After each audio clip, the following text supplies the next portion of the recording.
Hey, Daniel, really putting well this year, and these last 2 days have seemed to be a continuation of that. Do you feel comfortable on the greens here in the Hill Country?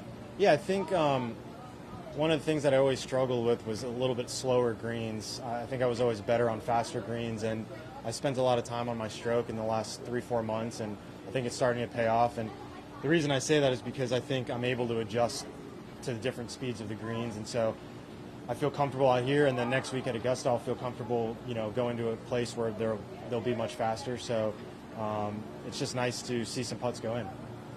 Daniel, speaking of reading putts and greens, how were conditions out there this morning with a little bit of cloud cover and not so much wind?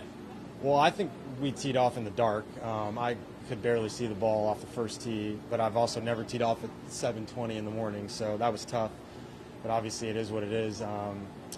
As the day went on, it really didn't get much better until probably around the 7th or 8th hole. So it's a challenge. I mean, other guys have to deal with it as well, but, played well in the first 6 or 7 holes and kind of got my round going.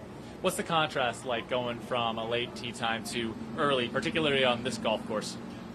A 4 a.m. wake-up call. But listen, it's part of the game, and obviously they've added some spots in the field this week to get some guys in. So I think that kind of affected some of the tee times because there's more players playing. So they had to, maybe go a little earlier than they wanted to. I mean, sunrise was 7:19 and we teed off at 7:20. So I'm not a huge fan of that.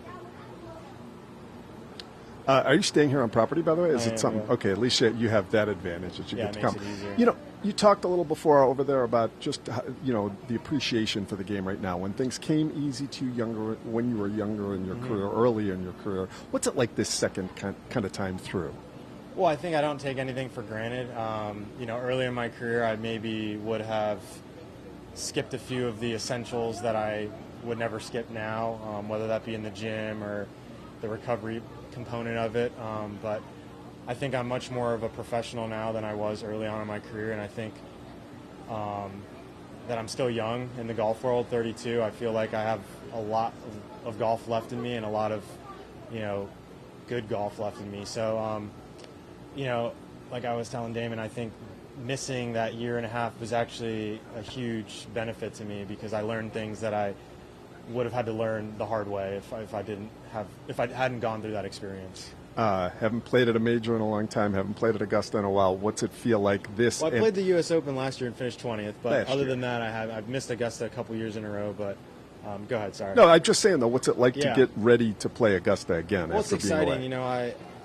Obviously any professional golfer's dream is to win majors, and you can't win them unless you're qualified for them. So that's the first goal, and then the second thing is to continue to do the same process that I've been doing the last 6 months. You don't go to these majors and change everything that you've been doing, and so really stick to the process, do the same things I've been doing, and whatever happens is going to happen. Last one, you missed the cut like we talked about twice at this event, and you said, geez, I don't know why I came back here. Does this make you kind of reevaluate the different player that you are now when you look at your schedule in the future? Because this isn't a place you had success, and now clearly you like it. I think it was traumatic the first couple of times I played it, and the first year I played it blew like 40 miles an hour, and it was really, really tough. But I actually played well. I played better on tougher golf courses, and so when I was trying to decide between Houston and here, it was pretty easy to circle this one on the schedule, knowing it was the test that it is. Just kind of building on that, the fact that you have played so well in a course that has given you trouble. What does that mean that you've been able to play so well so far?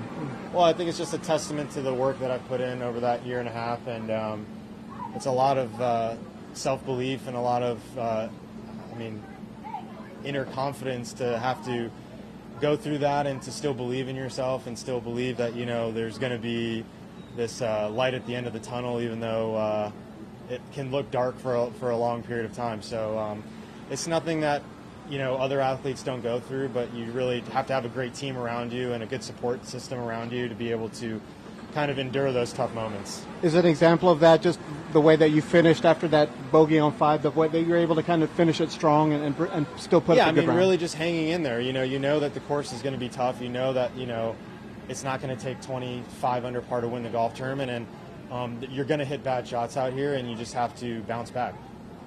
Good.